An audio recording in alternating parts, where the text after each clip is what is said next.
Love. It's the word that drives songs, movies, and our deepest dreams.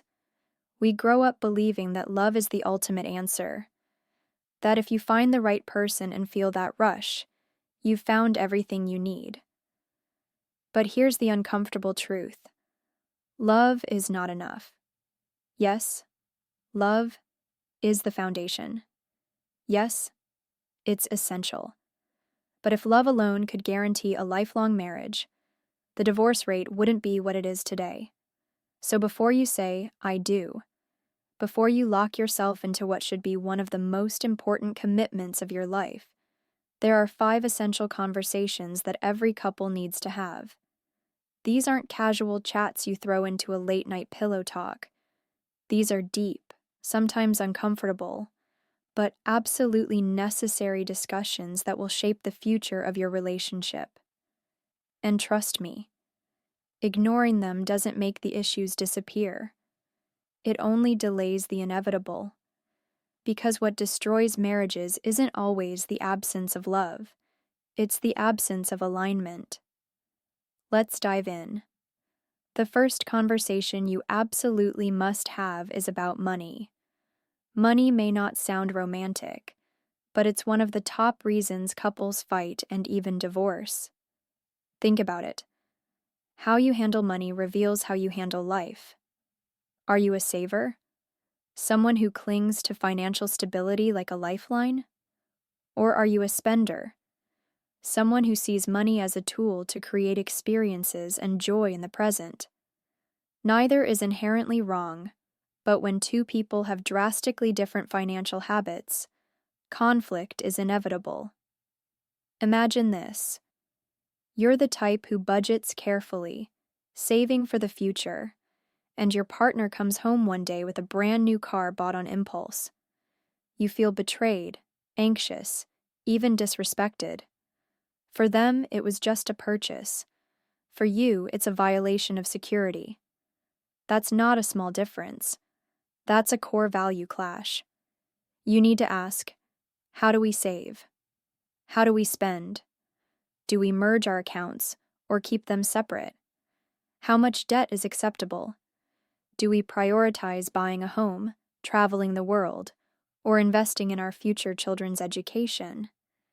These questions might sound practical, but they're deeply emotional, because money is tied to our sense of safety and freedom. Without clarity here, love can quickly turn into resentment. The second conversation is about children. This one is huge, and yet so many couples avoid it because they assume love will just figure it out. But this is not something you want to leave to chance. Do you want children? How many? When? And here's where it gets real. What happens if you struggle to conceive? Are you open to adoption, IVF, surrogacy? What kind of parenting style do you believe in? Strict discipline, gentle parenting, or something in between? Alex Cooper once said in an interview, "You can love someone with your whole heart, but if they want kids and you don't, that love will eventually fracture." And she's absolutely right. Because this isn't about compromise. You can't meet in the middle on children. If one person desperately wants them and the other doesn't, it's not just a disagreement. It's a heartbreak waiting to happen. And let's not forget cultural or religious expectations. In some families, children are seen as the natural next step, almost an obligation. In others, they're optional. Imagine marrying into a family that expects grandchildren immediately while you're not even sure you want kids at all. That's not just pressure, it's a ticking time bomb. Love can't erase that. Only honest, raw conversations can. The third conversation is about sex and intimacy. Yes, we're going there because ignoring it doesn't make it less important. In fact, a lack of intimacy is one of the silent killers of marriage. People assume chemistry will just last forever. Spoiler, it doesn't. Passion evolves, desire changes. And if you don't talk about it, resentment grows in the silence. So ask yourselves, What does intimacy mean to us? How often do we expect sex? How do we handle mismatched libidos? What about boundaries, fantasies, or things that feel off limits? It might feel awkward to lay it all out, but here's the reality. If you can't talk openly about sex with the person you plan to spend forever with, that's a red flag. Because marriage is not just about love. It's about a partnership that includes emotional, physical, and sexual connection. Imagine one partner expecting intimacy every day, while the other is comfortable with once a month. That's not a small gap. Over time, it builds tension, frustration, even betrayal. And yes, this is where issues like infidelity can creep in. Not because the person didn't love you, but because needs were never discussed, boundaries were never set, and silence created distance. So before you say yes to forever, make sure you've said yes to being fully transparent about intimacy. The fourth conversation is about career and lifestyle goals. Here's the thing. Your career isn't just about work. It shapes your time, your energy, your priorities. If one of you dreams of climbing the corporate ladder and working 80-hour weeks while the other values slow living and quality time, you're going to clash. Do you both want to live in the city, or does one of you dream of the countryside? Are you open to moving abroad if an opportunity arises? What about work-life balance? If your partner takes a job that requires constant travel, are you prepared for the loneliness that comes with it? And here's the kicker. Dreams change. The person you marry today may not be the same 5 years from now. So you need to talk about not just your current ambitions, but also your values. What matters more? Money, freedom, family, or fulfillment? There's nothing wrong with wanting different things. But if those things pull you in opposite directions, love alone won't hold you together.